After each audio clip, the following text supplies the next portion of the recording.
Hello everybody, Sanir, engineer, MBA, and investor. And in today's video, I want to talk about bio-nanogenomics, latest updates, latest status of the company.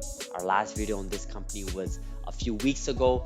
I think it is due for a new video. So here it is. Some of you have requested it. So before we do that, before we jump in today's video, like this video, smash that like button, destroy that like button, subscribe if you have not.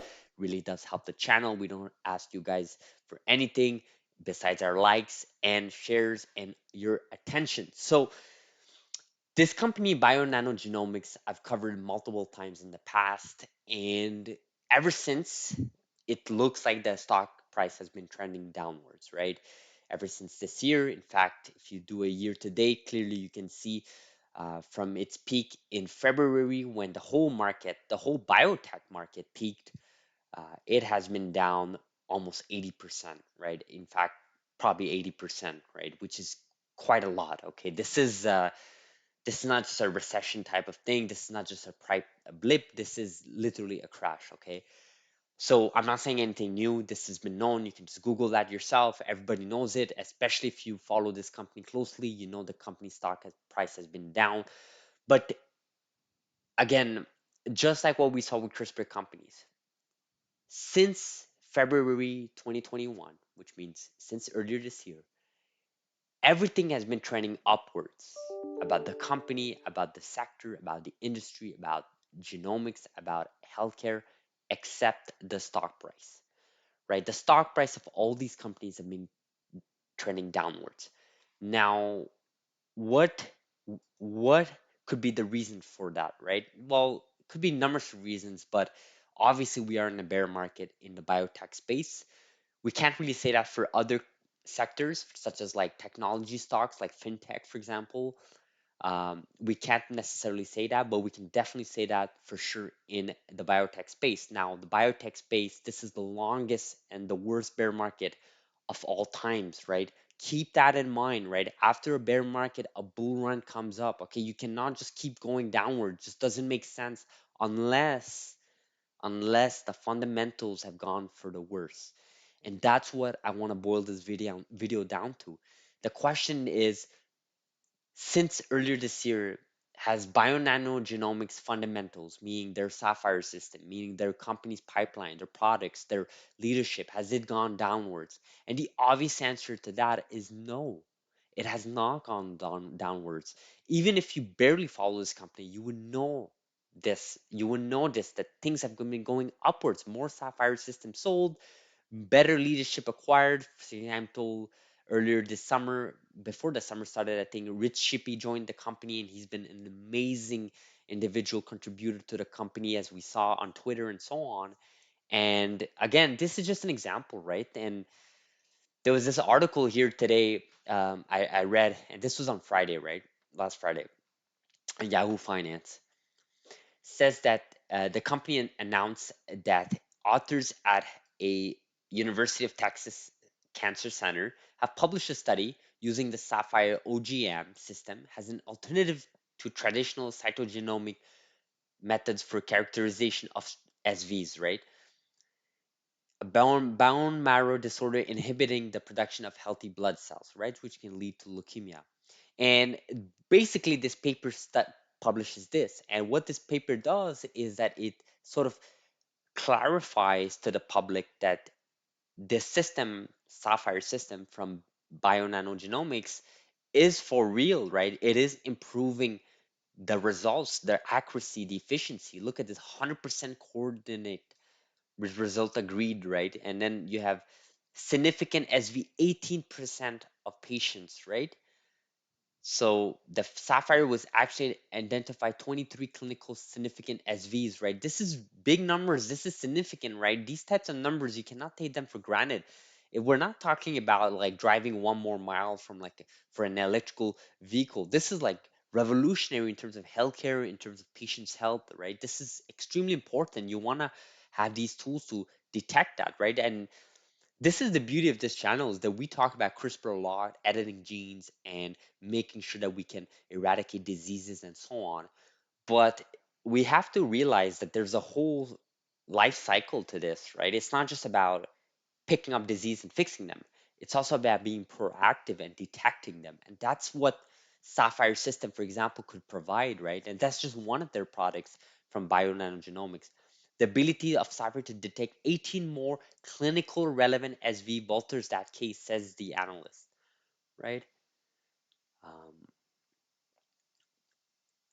with 141 units already delivered through the end of Q3, Bionano is on track to exceed analyst expectations for delivery of 150 plus Sapphire system through December 21st, 2021.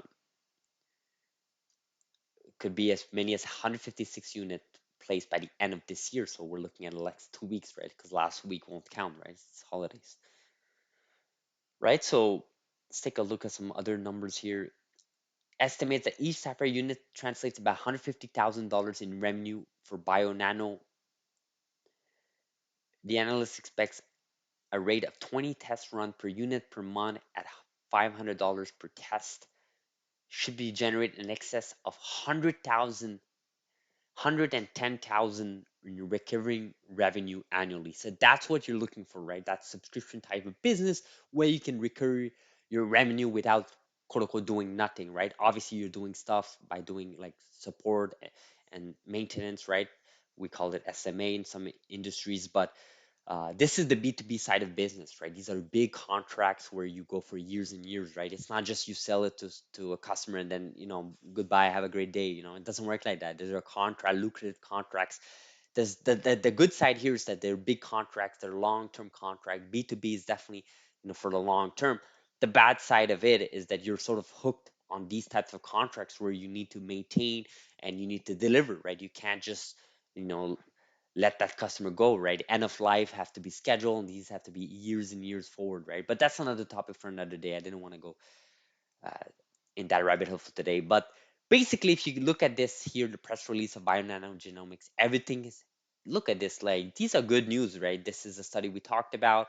The appointment of leadership here that we also covered, I think previously, maybe through Reddit or Twitter. I don't remember where this was covered, but uh, there was a YouTuber that covered it for sure. Um, the other peer review journals here, the Q3 quarter earnings, which I've followed, and that was great results. Unfortunately, the public investors thought differently. So,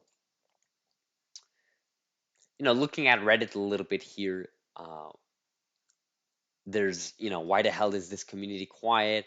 And it's been rough and been nothing but good and amazing news yet. The stock has been beating down to ground. It'll pick up once they go in a run again. Of course, when sentiment is low, that's what happens, right? People, stop talking about stocks. They start talking about other stocks or other things. Makes sense, right? It's very hard mentally um, to be focused and dedicated to a certain company or certain industry or certain sector while everything is trending downwards in terms of price, right? It's very hard to do that, and that's why I keep talking about CRISPR companies, genomics, biotech companies, in spite of being in the worst uh, biotech bear market, right? So, this is the link of the thread that we're talking about. Some people are saying we're still early in BNGO. We need someone to do a DND on BNGO like before on Wall Street bets. Then people would join in. I don't think people would join in just for giving more research, the due diligence reports. I think right now what needs to happen is the whole biotech market has to pick up, right? So BNGO has never been this oversold. I'm still very bullish. So I think all these companies have been really, really oversold. There was one article I really wanted to talk about. I don't know if I'm gonna have the chance here. Um, BNGO UK sales manager Joe Butler gets another key site installed. That's Mr. Invest a Lot. He published that video. I watched it briefly, so that was good news. Eric Omling, the CEO of this company, which we covered, actually bought 5K shares end of November at under $4K a share. And people are just criticizing him, saying, weak ass. What's that gonna do? Rich Bub should buy 500K. People are crazy, eh? I mean, it is what it is. This is, I mean, he still bought some shares. I mean, yeah, it's just like 20K, whatever worth of shares. But it is what it is. It's very hard to rally behind a stock price when it's been down this much. But guys, I always keep reminding this to you guys. always focus on fundamentals, right? Unless the technology have changed, the competitive landscape, or government impositions like sanctions or restrictions, or just like a bearing of a external event here, I think things are looking great for BNGO here. They have great press releases. The technology is being proved every single day through research, peer reviewed research, like we saw from that Texas center there.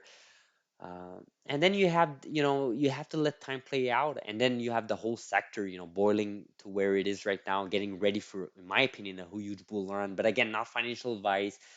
We never provide financial advice in this channel. We just give you guys educational information for free. So hopefully you guys appreciate this video. If you did, like this video, smash the like button, guys. Subscribe if you have not. Thank you so much for watching. Let me know what you think about BNGO in the comments below. Curious to see what you guys think. Have a great day, guys. Thank you.